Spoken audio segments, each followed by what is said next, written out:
Human rights is, geez, that's a good question. Human rights. Well, that's a tough one. Wow.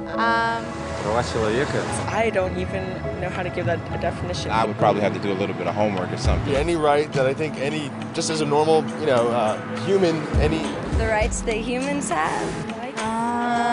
Oh, that's a very large debate. Menneskerettigheder kan betyde mange ting. Tú le puedes preguntar a 20 personas y te van a dar 20 diferentes opiniones. Non saprei, è una domanda complicatissima. Yes, we just take them for granted that they're there, but we don't even consider what they are.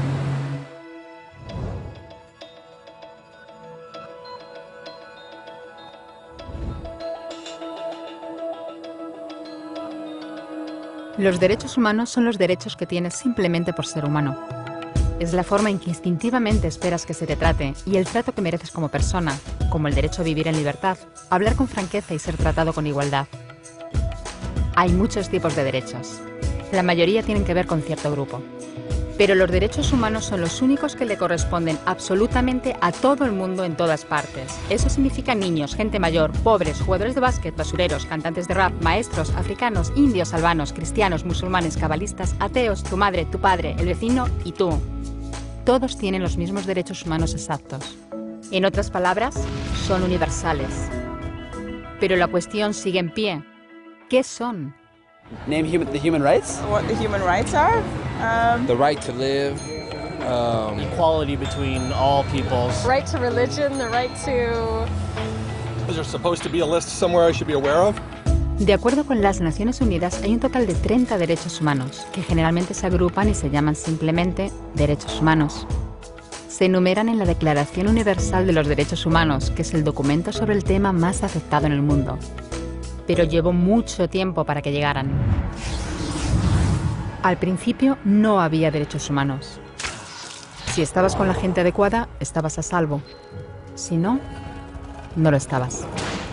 Pero entonces Ciro el Grande decidió cambiar todo eso.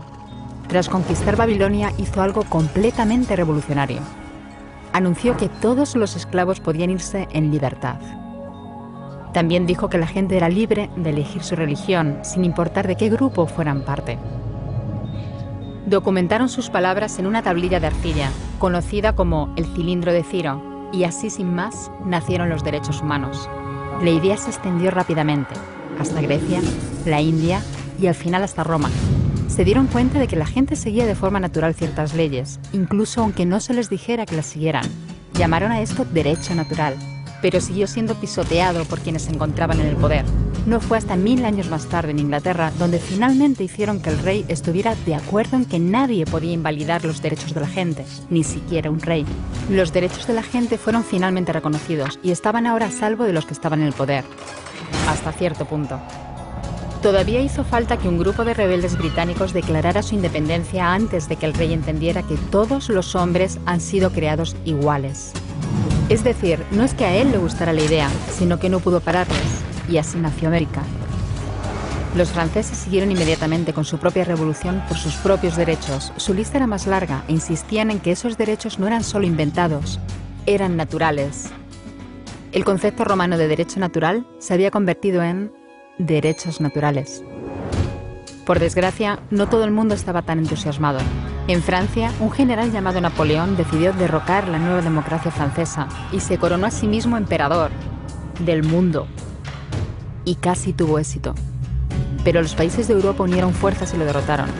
Y los derechos humanos eran una vez más un tema candente. Se redactaron acuerdos internacionales, garantizando ampliamente muchos derechos por toda Europa. Pero solo a través de Europa.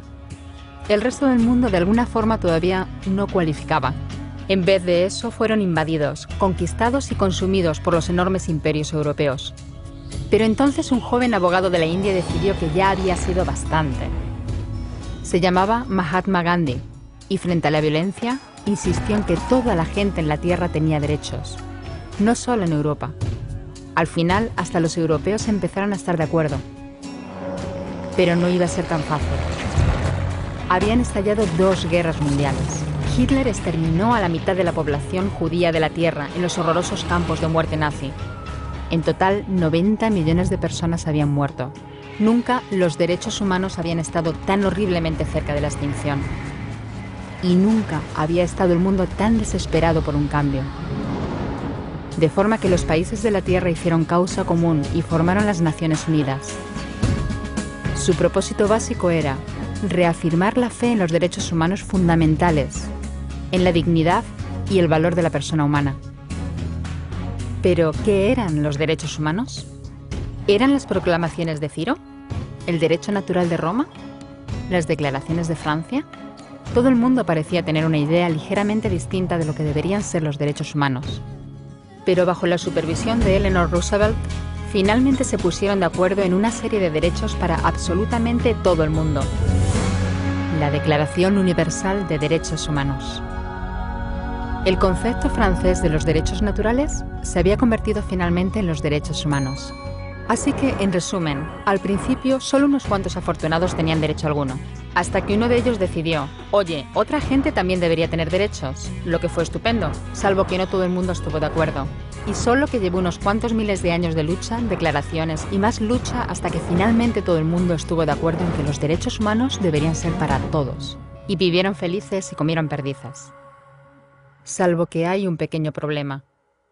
Si la gente tiene derecho a la comida y el cobijo, ¿por qué hay 16.000 niños muriendo de hambre cada día? 1 cada 5 segundos. Si la gente tiene libertad de expresión, ¿por qué hay miles de personas en prisión por hablar claro? Si la gente tiene derecho a la educación, ¿por qué hay más de 1.000 millones de adultos incapaces de leer? Si la esclavitud ha sido abolida verdaderamente, ¿por qué hay 27 millones de personas todavía esclavizadas hoy en día? Más del doble de las que había en el siglo XIX. El hecho es que, cuando se firmó, la Declaración Universal de los Derechos Humanos no tenía la fuerza de la ley. Era opcional. Y a pesar de muchos más documentos, convenciones, tratados y leyes, todavía es poco más que palabras en una página. Así que la cuestión es, ¿quién hará que esas palabras sean una realidad? Cuando el Dr. King se manifestó en pro de la igualdad racial, se estaba manifestando por los derechos que las Naciones Unidas habían garantizado hacía casi 2 décadas. Pero con todo, se manifestó.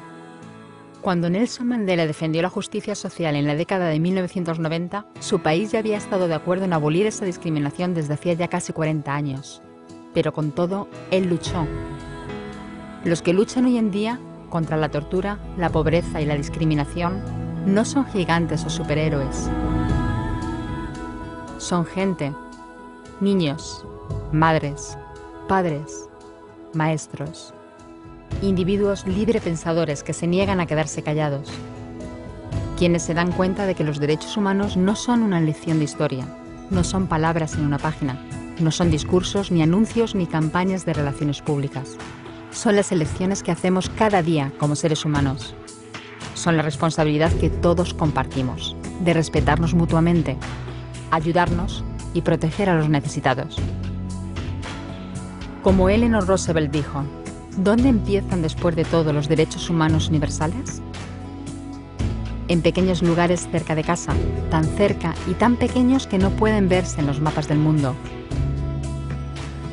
Aún así, son el mundo de la persona individual, el barrio donde vive, la escuela o la universidad a la que asiste, la fábrica, la granja o la oficina donde trabaja.